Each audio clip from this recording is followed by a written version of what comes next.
जंगल में एक गीदड़ रहता था। वह बड़ा का कंजूस था। क्योंकि वह एक जंगली जीव था इसलिए हम रुपए पैसों की कंजूसी की बात नहीं कर रहे। वह कंजूसी अपने शिकार को खाने में किया करता था।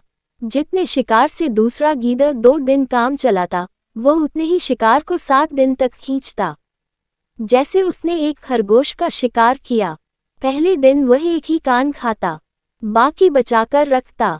दूसरे दिन दूसरा कान खाता। ठीक वैसे जैसे कंजूस व्यक्ति पैसा घिस घिस कर खर्च करता है, गीदड़ अपने पेट की कंजूसी करता। इस चक्कर में प्रायः भूखा रह जाता, इसलिए दुर्बल भी बहुत हो गया था। एक बार उसे एक मरा हुआ बारहसिंगा हिरण मिला। वह उसे खींचकर अपनी मांद में ले गया।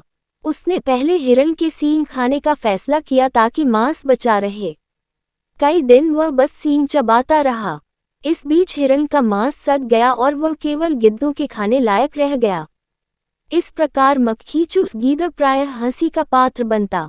जब वह बाहर निकलता तो दूसरे जीव उसका मरियल सा शरीर देखते और कहते, वह देखो, मक्खीचूस जा रहा है। पर वह परवाह न करता। कंजूसों में यह आदत होती ही है।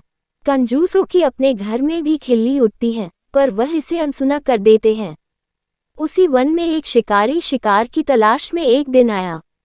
उसने एक सूअर को देखा और निशाना लगाकर तीर छोड़ा। तीर जंगली सूअर की कमर को बींधता हुआ शरीर में घुसा। क्रोधित सूअर शिकारी की ओर दौड़ा और उसने खत से अपने नुकीले दंत शिकारी के पेट में घोंप दिए। शिकारी और शिकार दोनों मर गए। तभी वहां मक्खीचूस गीदड़ आ निकला। वह खुशी से उछल पड़ा। शिकारी व सूअर के मांस को कम से कम 2 महीने चलाना है। उसने हिसाब लगाया, रोज थोड़ा थोड़ा खाऊंगा, वह बोला। तभी उसकी नज़र पास ही पड़े धनुष पर पड़ी।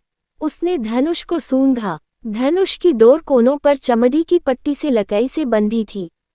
उसने सोचा, आज तो इस चमड़ी की पट्टी को खाकर ही काम चलाऊंगा।